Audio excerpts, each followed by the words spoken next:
What's going on, guys? Isaiah here from YuGiOh Gaming, and today I have Logan here with me. This past weekend, we went to the Card Monster Gamescom in Knoxville, Tennessee, and we played for a 48 box tournament. And Logan went completely undefeated, getting first place at the event, going second Despia. So we're going to go over his list and see if he has any discussion to talk about. Maybe he'll play it going into the future format. Let's go. All right, Logan. So this weekend you played going second Despia. How'd you feel about your list? I like the deck a lot, so I chose to play the deck because I felt like since Sword Soul won Nationals, because I considered playing this deck for Nationals, and I probably should have, because I think this deck has a really good matchup against like what I call like Gatekeeper decks, which is like Floowandereeze, Sword Soul, Branded Eldritch, the Marin, like the more fair decks, I would say has like a really good matchup against because of all the blowout cards you play.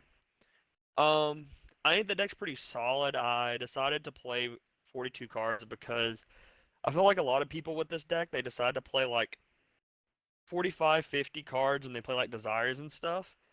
And I felt like that was just not needed. A lot of the time, if you can just play the game, you don't really need the extra cards. And I feel like I want to draw specific blowout cards instead of just like putting like evenly matches and stuff like that into my deck just to have more to increase the chance of like drawing a blowout card. Instead, just draw like specific blowout cards like Dark Ruler, Mystic Mine, Droplet. Like those are the real powerful ones. So yeah, let's go ahead and get into the deck. So I decided to play 3 Aliber, 3 Fallen Albaz. So Fallen Albaz, since I'm blind second, is actually a starter too. Normally you just play 3 because you want to poly it in your hand if your Brain Infusion gets ashed, but in this deck, it's actually just a viable normal summon because your opponent tries to play, you Dark Ruler them, drop with them, whatever, and then you can like summon Fallen Albaz, clean up the board, get a Mirror Jade, and just control the game from there. Then you play 3 Fusion, 3 Opening, and a Foolish. Some people don't play Foolish, um, but I was playing 3 Allure over the 1 Foolish. But I decided to cut 1 Allure for the Foolish for an extra starter to get to Aliber. But it can also get to Golden Lord to out Floodgates, as well as I never wanted to draw multiple Allure of Darkness, so I decided to cut it to 2. Um, I really liked Foolish all day. I got to Golden Lord a few times, got to Aliber a few times. It was pretty good. And then 2 Tragedy. I didn't want to play 3 because I felt like breaking on this card going second. This card needs other cards in your hand to make it live. I really just wanted to not like be forced to do things to make cards in my hand live, so I wanted all my cards in my hand to be live. So that's the reason I cut it to 2. 1 ad lib, and then I played a Golden Lord over the Snow. The reason you play Golden Lord over Snow is because it can send you like Brain Infusion by itself is an OTK. So if you activate Mystic Mine, you can activate Brain Infusion, go into Albion, and then like if you have like an Aliber on board or whatever, you can make Lubellion, make Mirror Jade, and then like Golden Lord. Send your Mystic Mon, summon the Eld Legend is 35, 3000, 25, which is game. Um, Generically good too. So, Did you miss Snow any? no, not really. Like, there's a few times where I went first where like Snow would have been fine, but like Golden Lord was pretty much better than Snow every time. So, never really missed Snow. Then I decided to like max out the Edge Imp package. I played 3 Chain, 3 Patchwork, and 2 Poly. Um, I feel like in the going second build, Patchwork is a lot stronger than Edge Imp because it's another one of those things like I talked about Tragedy where like you just want every card in your hand live and you don't want cards in your hand to depend on other cards to make them live. But the reason I played 3 Edge Imp is because I just wanted to open this engine every game guaranteed. Um, so play 3, maximize your chances of opening it. So that's what I did. Then 2 in red. Nothing to say about this. This is standard. 2 allure. Like I said, I cut it for the foolish, and then call by the grave. And this is like the meat of the deck, right? Like this is the reason to play the deck. I played 12 blowout cards in my main deck. So I played 3 Lightning Storm. I decided to play Lightning Storm over like other cards because I felt like Lightning Storm was stronger against Fluander, and it was also stronger against like Game one against Sword Soul when your opponent doesn't know you're playing it. Lightning Storm's really strong. It's also really strong against Eldritch, which I played 3 Eldritch in total. So there were different variants of Eldritch each one, but it was cool that I main decked 3 of those. It was really good. I don't know if I would do it moving forward though with the new Pote format because like it's not really about Lightning Storm. It's really more about like negating your opponent's monsters. So this card may get cut if you're wanting to play this post Pope, but this in this tournament it was really good. 3 Dark Ruler, cards insane, 3 Droplet, and 3 Mystic Mine. This is like the reason to play going second is Mystic Mine. Mystic Mine protects your Branded Fusion from being Ash Blossomed, and that's like the best. Like that's the reason that you want to go second, right? Is your Branded Fusion resolving is just higher than average than like just going first.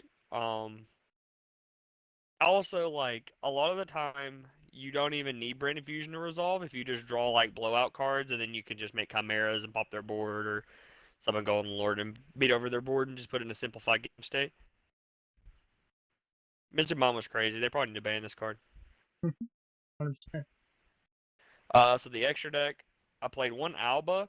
Some people don't play this card, but I felt like Dragon Link was so popular, and I actually did play against a Dragon Link. In both games that I beat the guy, 2-0'd him, and both games I used Fallen Albaz to fuse away his board after like Dark Rulered him or whatever. That feels Um, bad. yeah. Yeah, that feels Um, bad. well, the first game it got like 3 monsters. The second game he tried to play around it.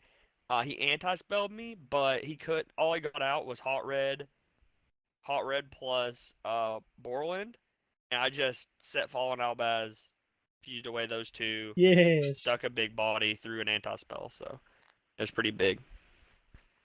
Um, 3 Albion. This is pretty standard. Should be by this point. 1 Cortus. This card's insane. 2 Chimera. That card's needed at 2. 2 Lebellion. Some people cut it to 1. But I didn't really want to like. I didn't want to respect adding Nister at this tournament because I wasn't. I didn't want to play Star Venom because I wasn't playing Super Polymerization in my deck. But also, um, I just felt like maybe in the grind game the second one would come up. So, 2 Masquerade, that's standard. 2 Jade, Draco Stapelia, this card's really strong, and then Titanclad. That card can be an out to the adding Nister guy if they're bad, which most people who play adding Nister aren't very good on average. So you can usually out the guy one game with this at least. So the side deck, in my side deck I had like a 12 card transitional sideboard, right? Like I sided out all of my going second cards that I could and brought in going first card. So I played the crossout package with Valor and Ash Blossom. I felt like these were the two that were the most popular. I felt like Valor was more popular than Imperm. Looking at my tournament, that actually wasn't the case. Only like one person I think played Effective Valor in their deck, that I saw at least. So maybe the Imperm would have been better in this spot, but also Effective Valor is like a light and a monster, so it's fine, right? I never actually cross-outed anything. Like I sided it in multiple times, never used the card. I drew it like 3 times. So, um, 3 Gozen. This card is crazy. With 3, there can only be one. Like if you play against Sword Soul, you bring in all 6 of these cards, and if you can just draw one of them, you pretty much win the game. Gozen specifically crazy in this deck. I wish I would have realized this before Nationals that like how good Gozen is in this format. Because that would have changed my opinion on like what deck I would have played for the event because I feel like Gozen just like hits so many decks that like it's just such a powerful card coming from a deck that really they don't expect floodgates against, you know. So those 6 and then the 1 banishment. I'll bring it in going first. It's just another point of interaction. And then Red Reboot, Zombie World, and Banshee.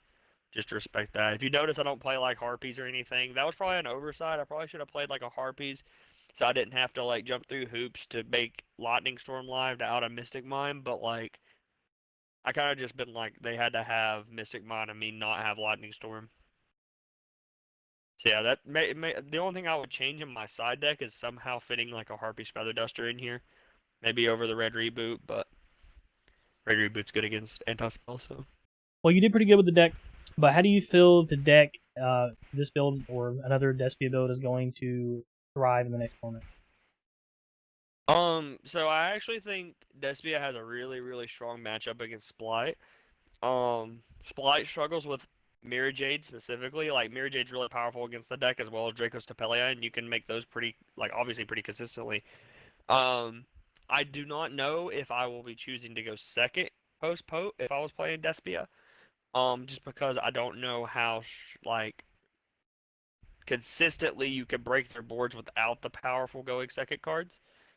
Um, but I think Despia is still pretty well positioned going into the metagame. The only problem is tier elements. That deck probably has a really good matchup against this deck, but a card that's very good against that deck is Super Poly. Super Poly is insane against that deck.